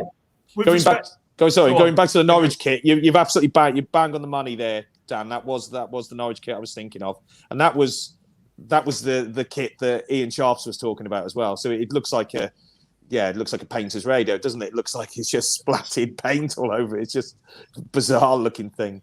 Was that the season they got into Europe and they played Bayern Munich? And was it Jeremy Goss that scored away at Bayern? Was that kit? It's exactly that kit, yeah. And you can imagine them sort of running out in Munich wearing that, and kind of Bayern Munich just looking at them and going, "What the hell are they wearing?" Yeah, good players in that kit though, didn't they? Chris Sutton. Chris Sutton was in there. Yeah. Aaron Huckabee as well, was he? I think he was a bit later, wasn't he, Huckabee? Might be a bit after. Yeah. My ones, I've gone for 2 in mine because I was going to go for one like we planned, but I thought, well, you've all gone for 27 each, so I need to try and get another one here. But the first one is a United kit. Now, which one do you think I'm referring to? Be the one that they changed at Southampton, I would imagine. No, it's not. It's not. No, it was this one in 99 and 2000. It just looked like a polo shirt, and I just remember getting bought. I remember I got it bought me for Christmas, and I thought, what the bloody hell is this? It's disgusting. And the other one, of course, is that god awful kit that Chelsea had. I believe 08, I think it was. Look at the state of that. It just looks like a horrible, horrible training kit. And as a player, I mean, I remember playing football myself. And any tops with that sort of colour just attracted flies and all sorts on you. And I can imagine a hot day, John Terry being surrounded by flies, just mainly for that bloody shirt. 2 disgusting coloured shirts. But yeah, I've got to be honest. I think United brought that one back, mate.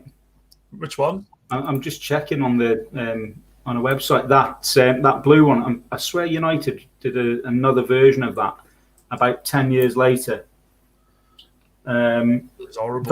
Very similar to it, yeah. 2011, 2012. Very, very similar to it. Yeah, it's just disgusting, just minging. How dare they put our Lord and Saviour Roy Keane in that bloody shirt? Guys, get in your comments below. You can hear my voice is starting to go now as well. Get in the comments below with regards to the shirts that you've seen that are absolutely horrendous, because there certainly are a few. How about the kit that I'm not saying it's a worse kit, but quite an innovative kit that United did, where you could reverse it. So it was white on one side. I think it was really, really heavy, wasn't it? And then it was gold on the other side. But it was 2 kits together. It was horrible. It was absolutely disgusting. I didn't actually like the United kits with Vodafone on them at all. I just didn't. I never took to them. I didn't like us having Vodafone. Minging, absolutely minging. England actually had a reversible kit for Euro 2004. Oh, was it 2004? 2004 with like the white and white collar with like a red sort of neck. It was actually quite a nice shirt. Yeah. And then was it like a casual shirt on the reverse, and they did an away kit that was the same around the same time? That's it. They did actually. Yeah. The one that Dan's probably thinking it was the red kit that we wore in the World Cup of 2002, and that was a red kit, and that was reversible. It was blue on the inside. But thanks for picking out there, mate, because I looked a bit silly there, didn't I? Oh, 2001. Oh, bollocks. No, you were bang on. You were bang on, mate. Spot on. Now, the next segment, this is going to divide opinion. This is because I know who I've gone for in this, and I know already there's been comments. And guys, if you're watching, please remember to smash a like on the video, and also share this with your friends. Let's keep getting the viewers up there. Let's keep getting people involved in this glorious chat about football. The wife's just messaged me saying thought you were too ill to go on tonight, so there you go. I might have to dash in a minute, lads. With regards to this next segment, we want to know who is the most overrated player out there for you, of all time or just in general. Now, Vaughany, we'll start with you, and I'm going to put him on the screen in 2 seconds. Mate, massive shout out to Robin Hartley. Evening, hope you're doing well, Robin. Nice to see you, bud. Now then, Vaughany, this one, I kind of feel like most people are going to agree with you on this one, but there he is, Neymar. State your claim, sir. State your claim. I just don't think he's that great, to be quite honest, Dan. I think he has his moments. I mean, look, he's a Brazilian international. He's playing for PSG, a money team in Europe. You know, he's getting paid a lot of money. He certainly has his moments, but I think consistently he's sort of not at it. And I think, you know, you look at all the money teams out there, your Man Cities and kind of Chelsea's and Newcastle have just sort of jumped on board with that. You know, you look at some of the players that they are linked with, and nobody ever mentions him, do they? Nobody ever mentions Neymar. You know, they'll talk about Mbappe or they'll talk about Messi going there. Neymar's almost a little bit of a forgotten figure there, really, to be quite. You know, nobody ever says, right, okay, you know, we're going to go and pay X amount of money for Neymar. You know, it'll always be Mbappe or someone that they're chasing. You know, I think there were a couple of comments that came on Twitter before. One of the guys said, you know, if you saw his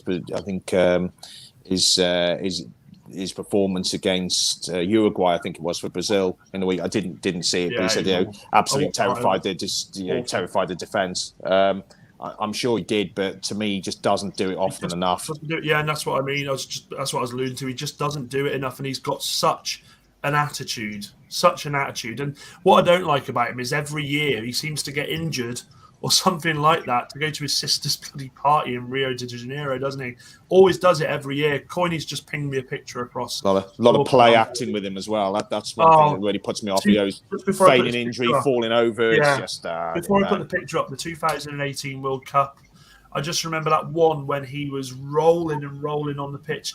And I don't advocate violence in the game, but I kind of wish someone did just give him a kick up the arse, because it was just embarrassing. And that guy's an idol, young kids watch him across the world and want to be him, and you watch that and you just think, you're a disgrace. I think Ian Sharps would have given him a bit of a taste. But Coyneys just sent me this, so here you go, Coyney. Hang on, here he is. I think that just sums it up, doesn't it? Yeah, I think Anthony Ralston had his number that night. Didn't like it, didn't he? He didn't like it, and that was he is a very gobby little. I could talk all night about that. Anyway, this one I think is going to divide opinion. We've gone for the coin, so the first one we'll go with this one actually first. So Edouard, when he was at Celtic, talk us through that, Coyning. He had, in my opinion, one good season, and he did play well that season. Following that, he just down tools in what was a really important season for Celtic last season. Yeah. And I'd be listening to podcasts, I'd be listening to Sky Sports, and they'd be saying, "Oh, don't worry, Eddie will score goals, Eddie will do this," and he scored. Don't get me wrong, he scored a fair few goals last year, but he wasn't the saviour that he was being made out to be. I think top class, real top class players. You look at your Henrik Larssons, you look at Chris Sutton, John Hartson, Shinsuke Nakamura, players like that. They're a quality, wasn't they were consistent, and you can rely on them to pull something out of the bag when needed. And maybe it's a bit of a hangover of disappointment from last season with the way that, not just Edouard, by the way, you could probably say the majority of the Celtic squad from last season, in their just down tools last year because they wanted away. I think most of them have, if not all of them, have got away now, and good luck for them playing at crowds with 15,000 people, 25,000 people instead of 60,000 in Europe. That's what they want to do. Good luck to them. They could have been legends. Instead, they're warming benches for Brentford and Crystal Palace. Oh, should we mention in the Championship? Should we mention Rodgers, or should we leave that one for now? Brendan Rodgers did a cracking job for Celtic. It's just a shame he didn't. Carry it on. Good man, Brendan. I'm going before I put your second one on, Coyney, because I think that one will divide. I tell you what, and I think you're probably going to tell me off for this one, but I absolutely despise this bloke, and I've never got what the buzz was about him. Really, really annoyed me when he come out of retirement to play against England, and I thought, you're an absolute twat. But then I watched him as a pundit over the summer, and I was like, oh, he's actually a really nice bloke. This man, cannot stand him. His ability, couldn't stand him. Coyne, I can already see your reaction, mate. I just didn't rate him. The only thing that stands out for me, the only thing I'll ever remember about Scott Brown, and again, if there's any Scottish fans, please come and sit me down. It's fine, I can take it. But the only thing that I'll ever remember that man for is the game against Aberdeen when he gets taken out like 2 or 3 times and he gets up and he does the walk. And I thought, oh, brilliant, well done. But I just never ever rated him. Never rated him as a footballer. Even when he was younger, I think he was at Hibs, wasn't he? Before, was he Hibs? Yeah. Watched him at Hibs. I didn't. He come through it with a good batch at Hibs. He had the Derek Reardons about Ian Murray. There was, who else was there? Was Gary, a lad called Gary O'Connor. They had a really good group of players. And what I couldn't get with him. So I put him in my overrated category. There's comments coming in. Here we go. Hang on a second. Robin Hartley, Scott Brown going over to Glenn Kamara after racism row was superb. What a man to do that and put rivalry aside. Definitely, I completely agree with that. But I mean, just on the pitch, I thought he was absolute shite. Well, go on, Coyne, because I know you want to sit me down. Go for it. I'm just going to say, mate, I don't know how you can be overrated when you've won, I think it's 23 major trophies as and most of them as captain as well. So good players around him. Good players around him. No, he was a very good player and a leader of those good players as well. Nah, not for me. I just didn't rate him. If Celtic had 11 Scott Browns in the squad last year, Rangers wouldn't have got anywhere near that league title. Yeah, I disagree. I think he was shite, but that's me. Vaughany, let's address the burning question as well. In some ways, I think it's a shame that he didn't go down and play in England, because I think he would have dispelled comments like the one you've just made. To be honest, Dan, I think he'd have really, I think he'd have been up to the task of playing in the Premier League, and I think Sorry. What sort of standard do you see Scott Brown playing? What team does he go? What team does he walk into? A prime? So we're talking prime Scott Brown. What team? I think a mid. Your sort of mid-table Premier League clubs, your Newcastles, your Evertons, your Villas, clubs like that. I think he'd have gone down there and he'd have done well. Newcastle, I could see him playing at Newcastle. I could see that, but not for me. I hope. I'm sure he won't mind anyway. Doesn't have a clue who I am, so it's absolutely fine. What about you, Vaughany? My opinion on Scott Brown. So, I haven't got one, to be quite honest. I'll leave you two to kind of fight that one out. It's not like Vaughany to be sat on the fence, is it? No, I am. I'm going to sit on the fence for this one, to be quite honest. I think. I think there's a lot of players in the past that maybe have gone up to Scotland or haven't come from Scotland down to England, and you try and compare them, and you try and compare Celtic and Rangers to someone in the English leagues. Would you put him in the Premier League? I think it's a difficult comparison to make, and I think whether Scott Brown, if he'd have come to England, what club he would have gone to or what level he'd have played at, I'm sure he'd have played in the Premier League. At what club, I have no idea. Burnley. I think it's a hard comparison to sort of make. I mean, I think Henrik Larsson. I think he was probably a good example, wasn't it? That he went to Celtic and everyone said, he's scoring goals because it's a pub league X, Y, and Z, and then comes down to Man United and does very similar sort of thing. Barca, he won the Champions League, didn't he, that season? Yeah. Won the Champions. Yeah. At the end of the day, he was a quality player, wasn't he? And quality players will always shine in whatever team that they're playing in. So, yeah. Couple of suggestions here. Robin Hartley goes on to say Harry Maguire is very overrated. He's spoken about like he's Franco Baresi, but he's very lucky in England aren't flush with top centre halves, in my opinion. I've got to be completely honest, as a United fan, I think Harry Maguire has one problem, and that's Ole Gunnar Solskjaer. Overplays the bloke, plays him week in, week out, and I think because of Ole Gunnar Solskjaer's lack of tactical knowledge, lack of coaching skill, lack of coaching ability, a player like Harry Maguire is starting to suffer for that, because Harry Maguire at Leicester was twice the player he is at United. I think he's suffering majorly. What about you, Coyneys? I quite like it. Yeah, I got no problems with Maguire.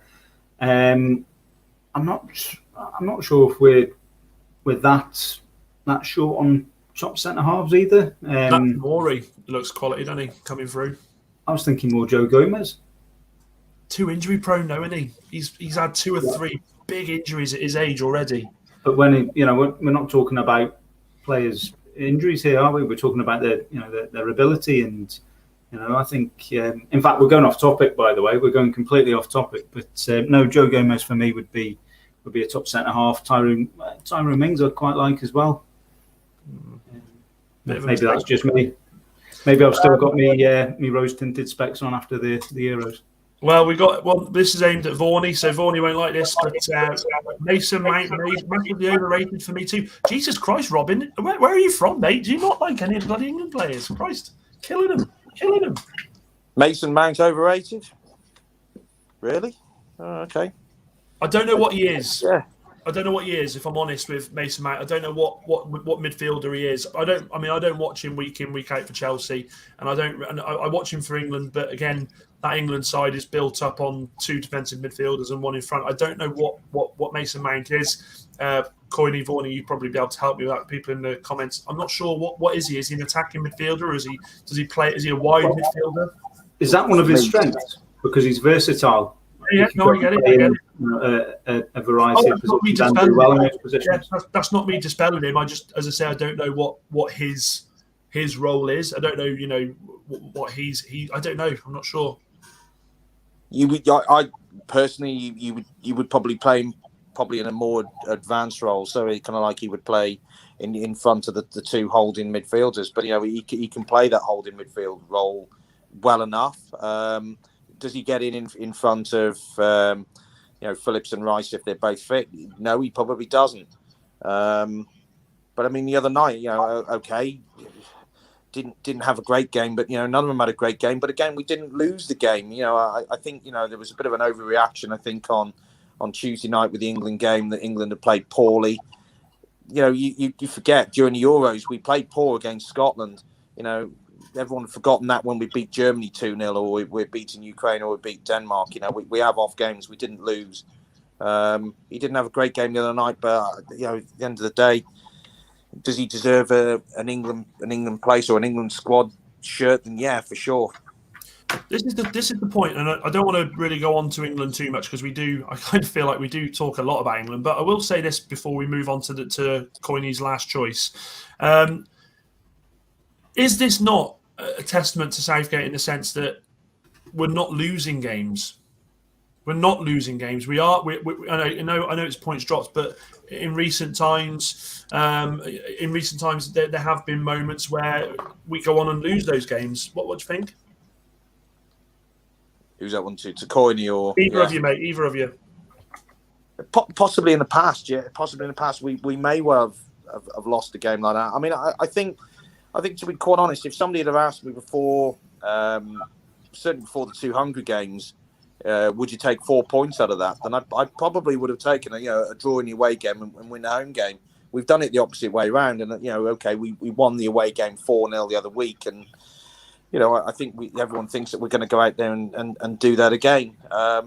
We're all disappointed we didn't win the game, but like I said, we're still top of the group. We're still in the box seat. We only need 4 points out of the next two games, and we win the group. We've got Albania at home, we've got San Marino away. I mean, we've qualified. It's done. Yeah, it is. We're pretty much there, aren't we? So without being disrespectful to anyone, we have to basically lose the next two games. It's not going to happen, is it? We've got 3 points against. We've got 3 points in the bag against San Marino. It's. And then I'm not even going to go on to what I normally say about teams like San Marino not being. I don't think they should be in the bloody thing. But anyway, this is going to divide opinion, I think, because there's arguments for and arguments against. So with respect to this next player being overrated, this man here, what are your thoughts? Vaughany, I'll go Coyneys first. Coyneys, go for it. I just think he's hailed as one of the best players in the Premier League, and I go back to that word consistency. Paul Pogba's been in the Premier League for 5 years now. Yeah, has he ever really set the Premier League on fire? Has he done anything pretty special? For me, he's a good player. In fact, he's better than a good player. He's a very good player. But does he just go through the motions for Man United? Do you ever see him go and really grab a game by the scruff of the neck for United and say, you know what, we're going to win this game, like Roy Keane used to do, like Paul Scholes could do, like Beckham would do, like Ryan Giggs would do? I don't see that from him. However, I think maybe this is my views tainted by how good he was for France in the World Cup in 2018 when he'd go and do exactly that. And, I'm not a Man United fan, but I look at that player and I say, and I think, you know what, you were that good in that tournament. Why can't you go and do that most weeks for your club? Why can't you go and win your club a few trophies single-handedly? Because that's what the top players do. I think he is lauded as being in that top category as maybe best 5 in the world. For me, he's nowhere near. I think nowhere near. The issue for me, and this comes back to the Harry Maguire conversation I just had with Robin. And by the way, big shout out to Russ Morgan. Welcome, Russ. Good to see you, bud. Hope you're well. I kind of feel like his biggest problem at the moment is Ole Gunnar Solskjaer. I mean, Ole Gunnar Solskjaer playing him out on the wide left of midfield, and I'm like, but Dan, he played under Jose Mourinho as well, and he didn't do it under. No, I get it. I completely get that. But I'm just saying, at the moment, you've got a player who, as we've both said, when he's on it, is incredible, who isn't playing in the central midfield due to a manager's complete and utter bewilderment on this, wanting to play McFred, McTominay and Fred in that midfield all the time. And I kind of feel like, do you know what? I get it. I get it why he isn't being consistent. He started the season really well. He's sort of done what he normally does and, sort of filters through. I kind of feel like his biggest issue, as a lot of players at Manchester United's biggest issue, is Ole Gunnar Solskjaer. And I really do. But I completely take your point, and I actually agree with your point consistently. He's not been good enough. And Jamie Carragher made a good point about him and said it's easy. It's not easy. That's the wrong word to say. It was for him to do what he did in Italy with the greatest of respect.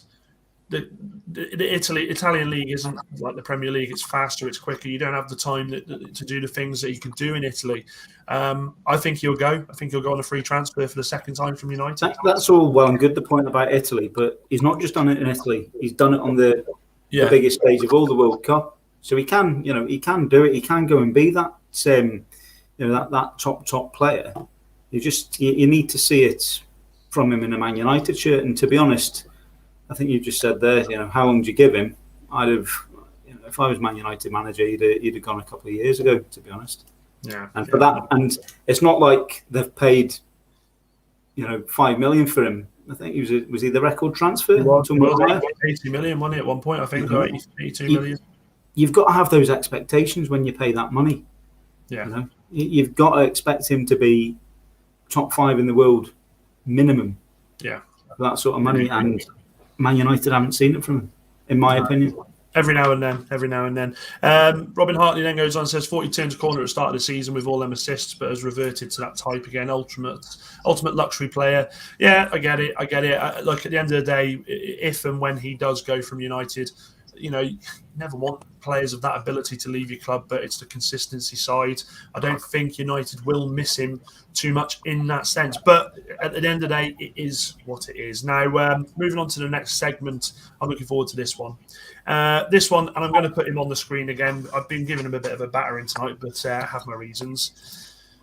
Best excuse for a team losing. I mean, Christ almighty, he's coming out with some corkers here, but I'm not actually going to go with Ole Gunnar Solskjaer for best excuse for a team losing. I'm actually going to, before I come to you, Vaughany, first, I'm going to go to Mr. Alan Hansen, who was always full of, he had a quote or two in him. And in '89, when they lost against Arsenal 2-0, and I remember being young and hearing people moan about this for a good few years, was the fact that he blamed it on the fact they played on a Friday, not on a Saturday. He said, we'd have won that if it was a Saturday. And I thought, that is an absolutely ridiculous excuse to hear a seasoned veteran of the game blame it on a different night. And when you look across the history of the game, there has been some corkers, hasn't there, for excuses for losing the game. Vaughany, you've been around a lot longer than us. What would you say, mate? Well, thank you very much, Dan. Yes. Have you got any in your locker? Well, I've got one. I suppose just moving on from what you're saying there was... I've completely forgotten his name, so I'm gonna move on from that. Standard Vaughany. Who was the big sort of central midfielder that Graham Taylor brought in for England? Carlton Palmer. That's exactly one thing I forgot. You just have a complete and utter memory blank. Carlton Palmer was the manager of Stockport, and it was very, very much like what you've said there, Dan, about it not being a Friday and losing on a Saturday or vice versa or whatever that might well be. He was manager of Stockport, and he was on a particular poor run of games, and they happened to win a Tuesday night game. So they won a Tuesday night game, and the following Saturday, he blacked out all of the windows in the changing room so he could almost pretend that it was a night game. And that was his excuse. His excuse was very similar. The team lost the game on the Saturday, and it was very much, it wasn't a night game. I just never heard anything quite as ridiculous in all my life. But You couldn't make it up. Yeah, he did. He blacked all the. He couldn't put, I don't know, curtains or something up in the changing room. He blacked all the curtains out, all the windows out, which was just bizarre. From a playing point of view, I think the bizarrest one I ever heard. I went to Denmark away with England, going back sort of 15, 16 years ago now, and we got absolutely spanked 4-1. And David James was in goal. 2005. Absolute shocker. Yeah, 2005. He had an absolute shocker, and the guy didn't look like he knew what time of day it was. And the following day he came out and he says, "Oh, the reason I had a stinker was because I'd been up playing PlayStation all night." If you remember, it's like, why would you come out and say that? You wouldn't say it, would you? You've got like 3,000 or 4,000 England fans who've taken time off work, spent a lot of money to go over there, and then you come out with a comment like that. It's like, come on, really. Mate. Coyneys, what about you, mate? I think there's a few, isn't there? Well, the obvious Ferguson one about the kit, which, looking back was actually quite funny. Sorry, my Facebook's just gone off. Excuse me.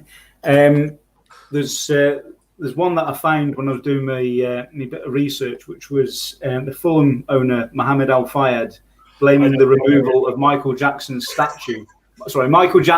lucky statue outside the ground for the reason that they got relegated in 2013. I thought that one was a belter. And for me, on a more local level, I think Paul Simpson blaming the fans when Shrewsbury Town lost 2-0 at home to Darlington, who were bottom of the Football League at the time. The fans coming into the stadium with diabolical attitudes was apparently the reason that Shrewsbury Town lost that game. Loved Paul Simpson. Remember that one, Vaughany? I do remember it. Yeah, absolutely love Paul Simpson, don't you, Coyneys? Love him, mate. When Ian Sharp's mentioned Granderson, I was like, "Oh, don't don't start, Coyneys, for the love of Christ." I'm saying nothing. We're not here to, we're not here to have digs at players, really, are we? Well, managers, but I suppose I just did. Robin Hartley comes on and says more of a reason than an excuse, but Spurs getting food poisoning on the eve of a final day and lost Champions League place to Arsenal. Wasn't that in 2006? I think it was just before the World Cup, wasn't it? And then he then says, "I forgot about the MJ statue." Oh, I'm sure there's a pun in there, but I'm not going to try it because my voice is starting to go. No, there has been some god awful excuses out there that managers, players do use. It's just beggars belief. I think, as you say, sometimes they will just try anything, won't they? They'll use anything to say the reason for leaving. Anyway, we're going on to. I say we've actually hit the 90 minutes, which is unlike us to forget. So here we go. Normally, what we're going to do, guys, we're going to stick on for extra time. We think you deserve it because this is the first time the three of us have been together for a while. So what I do want to move on to, Vaughany, you're going to love this. You're going to absolutely love this, mate. This week. Good God. These graphics don't get any better, do they? Oh, Christ, mate. Spared no expense. Spared no expense. These on a Commodore 64 or something. You're on a phone, so don't you bloody start. What's a Commodore 64? Yeah, what is a Commodore 64? Actually, I had to move because I was just sat at the bar there before, and my phone started running out of charge. I've had to sit next to the PowerPoint just to charge. We're going to start a GoFundMe page to get you a laptop, I think. I think we're going to have to. Yeah, it's doing it on the phone's no good, really, is it? No, definitely. No, you're all right, mate. So this week then, with your ground hopping, where are you off to? Any bits and pieces to let us know? This coming week, I was hoping you were going to ask me where I'd been last week, and I was going to tell you about that. First, let's just see where you're going first, and then we'll talk about your stories. Bloody hell, mate. I don't know. I don't know yet. Mate, honestly, you on Twitter, when people say, "Oh, Vaughany, you're coming to this and this," and it's when they get that horrible reply from you. Yeah, I probably won't be, mate. Actually, it's like, oh, burn. I think next Saturday I'm at Shrewsbury at home again. So what have you done to your mic? Yeah, it's twice in a week. I don't know whether I can manage it the way we're playing. 40. What have you done to your mic? Sorry? What have you done to your mic? Can you hear me? Try now. Yeah? There you go. Yeah, can you hear me now? Your bloody mic down your sock. Oh, really? Go on, mate. I probably put my hand over it. I think that was probably what I'd gone and done. Probably I was buying slagging myself us some off, time to Coyneys. think. Probably slagging us off, I mate. was thinking, Jesus, where the hell am I going this week? I don't know. By the way, it's after 9 p.m. and it's all gone to shit, hasn't it? It's gone to shit. You can say that after 9 p.m. as well. Where am I going this week? Tuesday, I will find my way to a game somewhere. But I don't know yet. I'm certainly not going to go to Oxford to watch Shrewsbury. Next Saturday. Why not? Shrewsbury I home was hoping again. you'd be there. I was hoping for some company, mate. Sorry? I was hoping for some company. Where, Oxford? Mm. Are you going? Yeah. Oh, good God. Good luck. What day is that? Does that Tuesday. Saturday? Tuesday night. Tuesday. I've got to go down to the Oxford area for work on Tuesday and Wednesday. So Well, there you go. Was that just by more luck than judgment, or is that planned? luck than judgment on this occasion. Okay. But, Spare no expense. Spare no. All right, Vaughany, where have you been this bloody week, mate? Because I'm still trying to think of where I'm going this week. Saturday, I'll end up going somewhere, but I have no idea where yet. But we'll have to start wheeling him into places. He's starting to lose his memory. Well, I was over in Barcelona last weekend. I'll travel up to Andorra to watch England on Saturday night. Bumped into our Adama Traore like you do in Barcelona on. I wouldn't like to bump night. into him, mate. He's built like a bloody beast, isn't he? Well, a comment was made with a picture that it's two units together. Yeah, I wasn't, I hadn't got quite the baby oil sort of rubbed on me like he'd got, but I did manage to grab him. Did manage to grab him for a picture, and what a top guy he was as well. Really good guy. Yeah, so stopped and had a chat with everybody. Yeah, he was, and he wanted to have a chat, a bit like Sharps he's done there. You know, he kind of wants to have a chat. You know, and didn't. He wasn't one of these guys that really wasn't asked about taking a picture. He was happy to take pictures with everybody and have a chat. And we had a quick chat about Shrewsbury. He remembered playing Shrewsbury in the FA Cup a couple of years ago.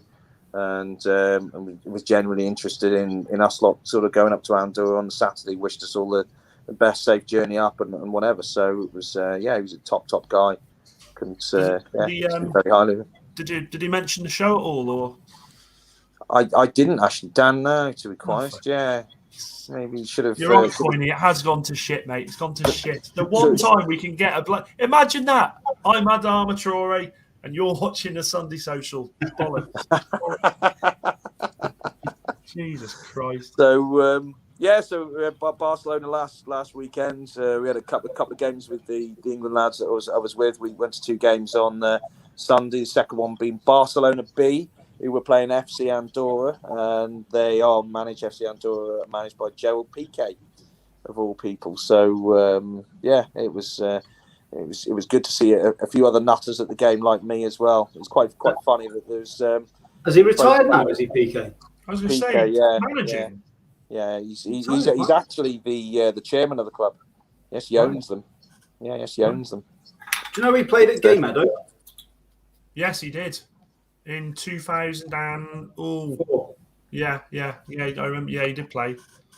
Was it Man United Youth he played for? Reserves. Yeah. Bloody hell! People you bump into. Coyneys, I'm hoping you're going to do a better bloody job than this one bloody did. Let's go on to Coyneys. Coyneys, I've got one for you as well, mate. Coyneys Welsh football update. Hold on a second. Is that Vaughany finished, by the way? Well, mate, just cut it completely off. He was sat there going, "Well, I went for a walk." I went to the England game on Tuesday night as well. I went to England Hungary. I've done a report on that. Vaughany. Went to South Liverpool on Friday night. Vaughany. We'll start again. Hang on a minute. Go on in. So then, Vaughany, where you been this week, my friend? Is that a Commodore 64 graphic you got there, Dan? See you later. I Oh dear. So what have you been up to this week then, Coyneys? Where have you been? Well, do you know what? I've not been Commodore 64 graphics either. There's only one stadium I've been to this week, and that was the Meadow. So you've got Barcelona, you've got Wembley, I've got Shrewsbury Town. know, rather bit. And where are you off to this weekend? Have you got anything planned for this week, mate? On a serious note. Who, me? Yeah. Somewhere, but I don't know where yet, Dad. I don't know. I absolutely don't know. I will go somewhere Saturday. I'm not planning on going to watch Shrewsbury Saturday, so I'll have a look. FA Vars fixtures Saturday, so I'll have a look at one of those, I think, and pick something. Couple of weeks' time, Lincoln away. We've got some friends that live up in Lincoln, so every chance we'll be going up there, and then obviously the FA Cup game, which I think is 2 weekends' time or 3 weekends' time. We've either got Boston or Stratford Town, so I'll probably go to that. So, will both of those be a new ground for you, Vaughany? Or have you been to both already? Stratford's not. Boston United would be. Yeah, so I'm sort of leaning towards Boston United. Hopefully, get through that. We've got OI Stack that says up the Reekin. Up the Reekin. I don't know. Is that euphemism? Welcome, OI Stack.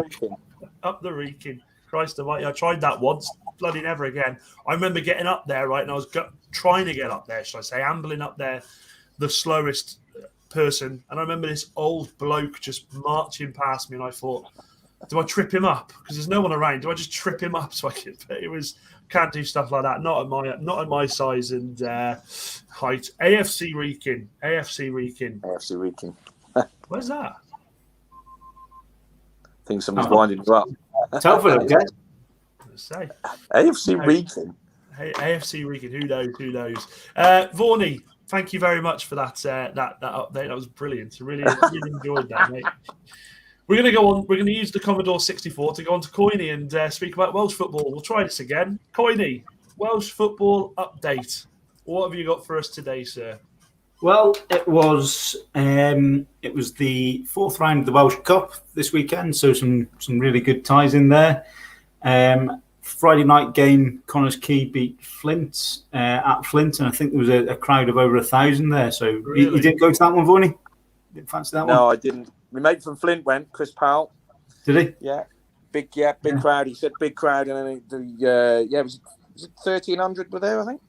Yeah, it was one of the biggest crowds I can remember in Welsh football for a long time. And to be fair, it'd be great to see those sort of numbers back on a regular basis, because you used to get them at Rill. You know, Bangor, when Bangor would play Caernarfon, Bangor playing Rill. Newtown Caersws used to be over 1,000 people, and the attendances in the league in recent years haven't got anywhere near there. So seeing that was an encouragement. Colwyn Bay beat Cardiff Met live on the TV. Again, Colwyn Bay, great to see them in Welsh football, and to be honest, I hope we see them in the Cymru Premier over the next couple of years, because I think they'll be a great addition. A couple of games went to penalties. Aberystwyth at Saltney. Saltney apparently put in an absolutely fantastic performance, third tier side as well, taking Aber to penalties, and Aber won 5-4 on penalties there. Over 650 people at that game as well. So again, another great turnout. You love to see it. Taftswell beat Buckley 2-0. Bala beat Haverfordwest 3-1 at Haverfordwest. Penabont beat Caernarfon on penalties after a 0-0 draw. I think it was Guilsfield beat Swansea University 2-1 as well. And Carmarthen Town, after knocking Newtown out in the last round, they played tabletop in the New Saints at home, took them to penalties, and the New Saints won 5-4 on penalties as well. So Carmarthen Town, Tier 2 side, doing really well in the cup there. So on to the quarterfinals, and I think the draws over the next couple of days, so that'll be interesting to see what ties come out of that one. And that's pretty much it from the Welsh update this week. No, it's been a good show tonight, guys. It's actually been, and also OI Stack. If this is who I think it is, I think I know. Is it Stack? Reveal yourself. Is it Stack that I know from the Plough? If not, I'm sorry. Bottom of Division 2 Sunday League. Well, you got a new fan. I'll happily come and follow that. We love an underdog on this channel. No, it's been a great show, guys. Really enjoyed it. As I say, late fitness test. It was worth it to speak to Mr. Sharps. Really nice bloke. Really great to sort of speak to someone who's played so much. There he is. Yes, I thought it was because I thought, Stack. Hope you're doing well, Stack. Just got married as well, so congratulations, mate. Congratulations, buddy. Great to have a seasoned professional on the channel. We've sort of not had anybody on for a while, but I think mainly due to the fact that we sort of had that break, and we come back for one, and then we had that break again. It's difficult to have people on when we're not doing the show, isn't it? Sorry? It's difficult to have people on when we're not doing the show. I'll write the jokes here, mate. I'll write the jokes here, all right? And then was me thinking I was the comedian. No, mate, you've lost the plot. You have, Jesus. So obviously coming this week, we've got some plans in there for you. Really want to speak to a non-league chairman, and I've got one in mind. I'm just waiting for the okay, but I'm hoping next week we're going to have them on. I won't say the club just in case it falls through and I look like a bloody moron. I was waiting for one of you to say something then. No, so you don't need us to say anything. There mate. we go. There he is. I really want to do an episode on just what it takes to run a grassroots football club. So I'm really hoping that this comes through and we can do that for you. There's going to be plenty of things happening throughout the week, I should imagine, that we'll be able to talk about. But other than that, in fact, Vaughany, are you still with us next week, or are you away out and about? I'll be with you next Sunday, Dan. Absolutely, yes. Spot on. Okay, well, I think all that's left to say is it is now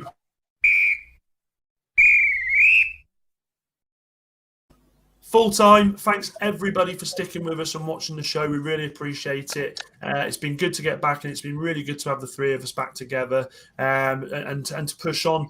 As always, if you are new to the show, please hit the subscribe button, hit the share button, let your friends know about it. Content every week. We're hoping to push on now and get some bits and pieces out for you.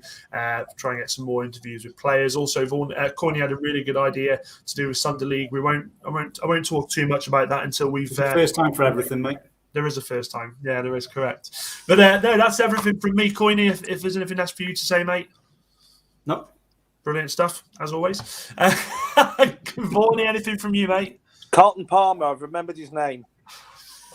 Honest to Christ. It's about time we said goodbye, isn't it? Guys, as always, thanks for stopping by. As always, be thinkers, not stinkers. Sayonara, Vaughany. Auf Wiedersehen. See you later.